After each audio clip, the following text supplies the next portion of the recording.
Hi my dear friends, வணக்கம் and welcome to எனக்கு பிடித்த சமையல். ஃப்ரெண்ட்ஸ், நம்மளுக்கு என்ன பார்க்க போகிறோம் அப்படின்னா, நம்ம வீட்டில் இட்லி தோசைக்கெல்லாம் மாவு அரைப்போம் இல்லைங்களா? அந்த டைமில் ஒரு கப் அளவுக்கு மாவு எடுத்து இந்த ஸ்நாக் ரெசிபி நீங்களும் உங்கள் வீட்டில் ட்ரை பண்ணி பாருங்கள். செய்கிறது ரொம்ப ரொம்ப ஈஸி தான். டேஸ்ட் ரொம்ப ரொம்ப அட்டகாசமாக இருக்குங்க. கண்டிப்பாக எல்லாருமே ட்ரை பண்ணி பாருங்கள். இது எப்படி செய்கிறது அப்படின்னு பார்க்குறதுக்கு முன்னாடி இந்த வீடியோ ஃபுல்லாக பார்த்துட்டு உங்களுக்கு யூஸ்ஃபுல்லாக இருக்குன்னு நினச்சிங்க அப்படின்னா லைக் ஷேர் பண்ணி நம்ம சேனல் ஃபர்ஸ்ட் டைம் வர்றீங்க அப்படின்னா சப்போர்ட் பண்ணுங்கள். இப்போ வாங்க வீடியோக்குள்ளே போகலாம். இப்போ ஃபஸ்ட்டு இந்த ஸ்வீட் ரெசிபி ரெடி பண்ணுறதுக்காக ஒரு கப் அளவுக்கு தேங்காய் துருவலை ஒரு மிக்ஸி ஜாரில் சேர்த்து 1 டம்ளர் அளவுக்கு தண்ணி சேர்த்து இது நல்லா அரைச்சி எடுத்துக்கலாங்க. இது நல்லா அரைச்சி எடுத்து இந்த தேங்காய் பால் மட்டும் நம்ம தனியாக எடுத்துக்கலாம். ஒரு வடிகட்டி யூஸ் பண்ணி இது ஃபுல்லாக வடித்து எடுத்துக்கலாங்க. இதுக்கு பதிலாக ஒயிட் கலரில் காட்டன் கிளாத் இருந்துச்சு அப்படின்னா கூட நீங்கள் அதில் ஃபுல்லாக வடித்து எடுத்துக்கலாம். பாருங்கள், நெக்ஸ்ட்டு தண்ணி எதுவும் சேர்க்க தேவையில்லைங்க. ஃபஸ்ட் டைம் எடுக்கிற இல்லைங்களா, அந்த தேங்காய் பாலே கரெக்டாக இருக்கும். இப்போ தேங்காய் வந்து ஆல்ரெடி இனிப்பு சுவையாக இருக்கிறதுனால இந்த கப்பில் ஒரு கப் அளவுக்கு தேங்காய் துருவல் எடுக்கிறோம் அப்படின்னா அதில் அரை கப் அளவுக்கு மட்டும் சர்க்கரை சேர்த்துக்கலாங்க. இதுக்கு பதிலாக நாட்டு சர்க்கரை சேர்க்குற மாதிரி இருந்தாலும் நீங்கள் தாராளமாக சேர்த்துக்கலாம்.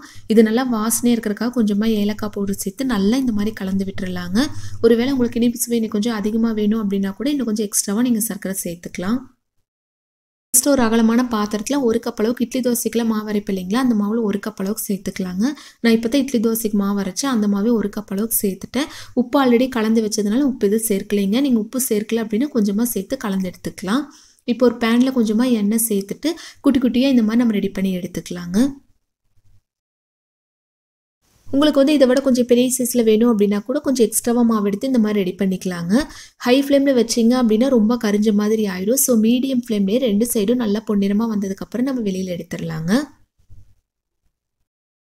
காலையில் மாவு அரைக்கும் போது இந்த மாதிரி டைம் இருந்துச்சு அப்படின்னா ட்ரை பண்ணி பாருங்கள். டைம் இல்லை அப்படின்னா ஈவினிங் கூட இந்த மாதிரி ட்ரை பண்ணி பாருங்கள்.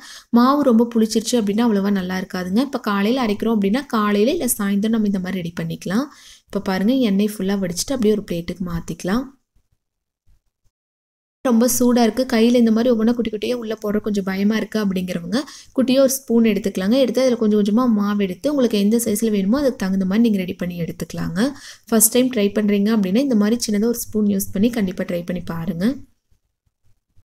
இதே மாதிரி மீதி இருக்கிற எல்லாமே நம்ம ஃபஸ்ட்டு ரெடி பண்ணி எடுத்துக்கலாங்க. ரெடி பண்ணி எடுத்துகிட்டு ஆல்ரெடி தேங்காய் பால் சர்க்கரையெல்லாம் ரெடி பண்ணி எடுத்து வச்சுருக்கேன் இல்லைங்களா, அதோட உள்ளே சேர்த்துட்டு சின்னதாக ஒரு ஸ்பூன் வச்சு நல்லா கலந்து விட்டுறலாங்க. பால் உள்ளே சேர்த்த உடனே ஒரு 10 நிமிஷம் மூடி வச்சு அதுக்கப்புறம் எடுத்து சாப்பிட்டோம் அப்படின்னா நல்லா ஊறி வந்திருக்குங்க. டேஸ்ட்டும் ரொம்ப நல்லாயிருக்கும். இல்லை தேங்காய் பால் சேர்த்த உடனே எடுத்து டக்குன்னு சாப்பிட்டோம் அப்படின்னா கூட அந்த டேஸ்ட்டு கொஞ்சம் டிஃப்ரெண்ட்டாக ரொம்ப நல்லா இருக்குங்க. இட்லி தோசைக்கு மாவு அரைக்கும் போது ஒரு கப் அளவுக்கு மாவு எக்ஸ்ட்ராவாக எடுத்து இந்த மெத்தடில் ட்ரை பண்ணி பார்த்துட்டு எப்படி வந்துச்சு அப்படின்னு உங்கள் ஃபீட்பேக் மறக்காமல் எங்களோட ஷேர் பண்ணுங்கள். இந்த வீடியோ பிடிச்சா லைக் பண்ணுங்கள், ஷேர் பண்ணுங்கள். நம்ம சேனல் ஃபர்ஸ்ட் டைம் வர்றீங்க அப்படின்னா மறக்காமல் சப்போர்ட் பண்ணுங்கள். தேங்க்யூ ஃப்ரெண்ட்ஸ், பாய்.